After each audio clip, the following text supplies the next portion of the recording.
যারা নকল নবিশ আছেন তাদের জন্য সরকারিভাবে যেটা নির্ধারিত আছে সেটা তারা গ্রহণ করবেন।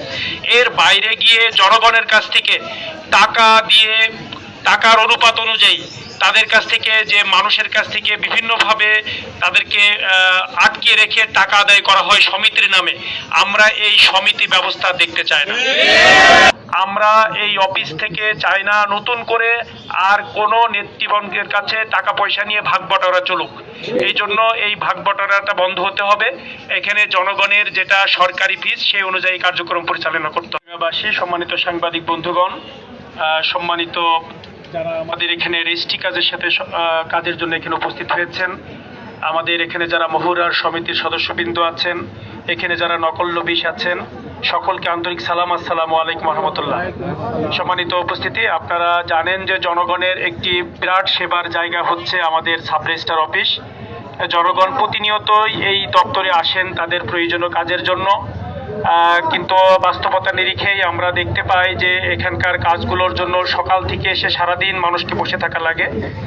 আমরা এই অফিসের যিনি দায়িত্বপ্রাপ্ত অফিসার আছেন তাকে আমরা আনুষ্ঠানিকভাবে জানাবো এবং তার সুপিরিয়রকেও জানাবো, যাতে করে অফিস টাইমটা ডিউ টাইমে হয় এখানে, এবং লোকজন যেন সারাদিন এখানে ভোগান্তিতে না থেকে তার কাজটা যেন সঠিক সময়ের মধ্যে শেষ করতে পারে। এটা আমাদের পক্ষ থেকে আমাদের আমরা জেনে গেলাম আজকে। উনি বিশেষ কাজে মনে হয় এখনো আসতে পারেন নাই, তো আমরা ওনার সাথে কথা বলবো। যে কাজই থাকুক অফিস টাইমে যেন উনি এখানে আসেন, অফিস টাইমে অফিস করেন, এইটা আমাদের পক্ষ থেকে ওনার প্রতি আহ্বান থাকবে এবং এটা আমরা জানাবো। পাশাপাশি আমরা এখানে সিটিজেন চার্টার দেখেছি, আপনারাও দেখেছেন। সকল যারা রেজিস্ট্রির কাজের সাথে সম্পৃক্ত হন বা আছেন তাদেরকে বলবো যে সিটিজেন চার্টারটা আরো বড় করে এখানে টানিয়ে দেওয়ার ব্যবস্থাপনা আমরা এখানকার কর্তৃপক্ষকে জানাবো, তারা এটা করবেন।